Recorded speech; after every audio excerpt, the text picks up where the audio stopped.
Good morning! Good morning! I wanna die next to you. I wanna die next to you. Akit na kami! So again guys, good morning. We're starting our ascent up Malboro Fields to catch a glimpse of the sea of clouds. But just like in life, before you get to witness something beautiful, you have to endure the climb, the breathlessness, then the aching knees. Let's see if that's how this plays out.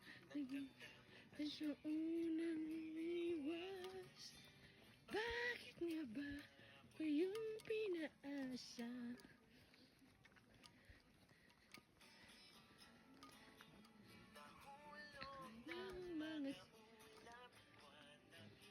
So if you hear some background music during the climb, that's Isis doing.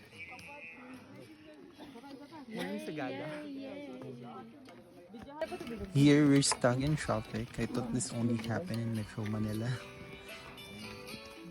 Time check. Ano oras na? Time check ko sa oras na. So 5 pa lang.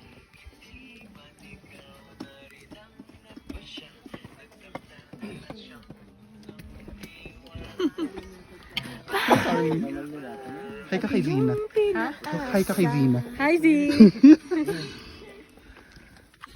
And we're back on the trail. Turns out they took a short break earlier because some were already out of weight.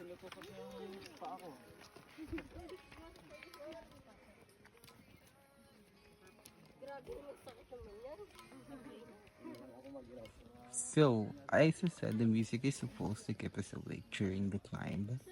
But honestly, it just makes us feel heartbroken, lonely, and everything in between. Ramdamin natin.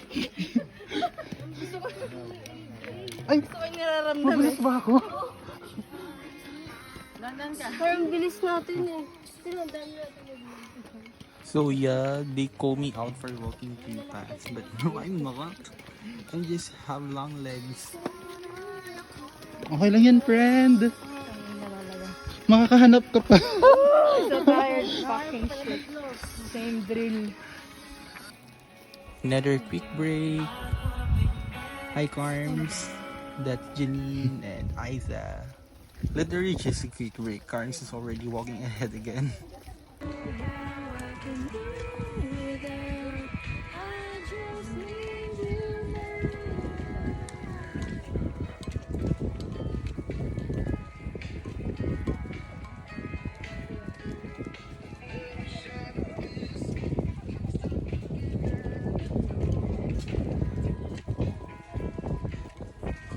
Okay po ba ang lahat?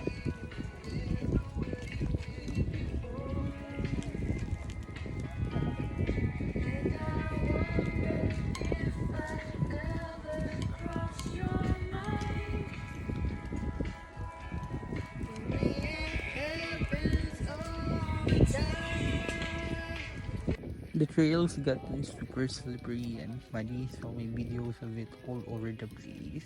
CP comes first then talaga. And I have to be extra careful because I'm surrounded by so many people. I really can't afford to embarrass myself by sleeping and rolling in the mud.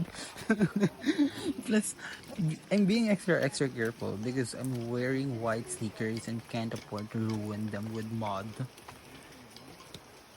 FYI pala guys, Kuya RJ explained that the water, the moisture on the road isn't a result of rain, but rather the fog. So when the fog shifts or is disturbed by the wind, it releases water, which is why the trail remains wet. Whoa, science! Sweet subject ko pala yung science.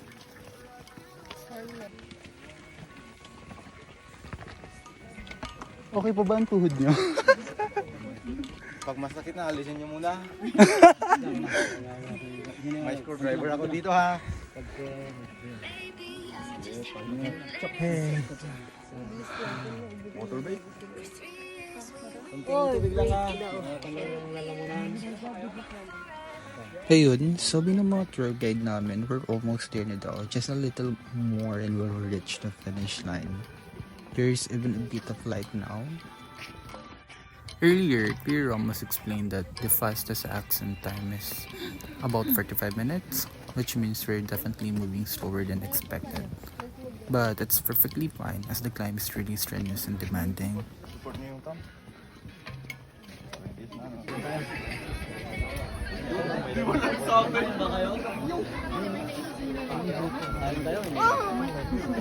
Naisip din na umakyat. Dami na din natin. Yes. Doon tayo. Welcome to...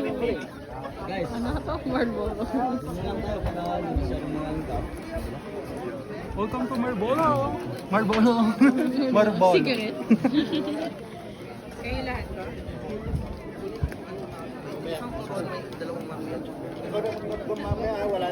Ay! Video pala yan.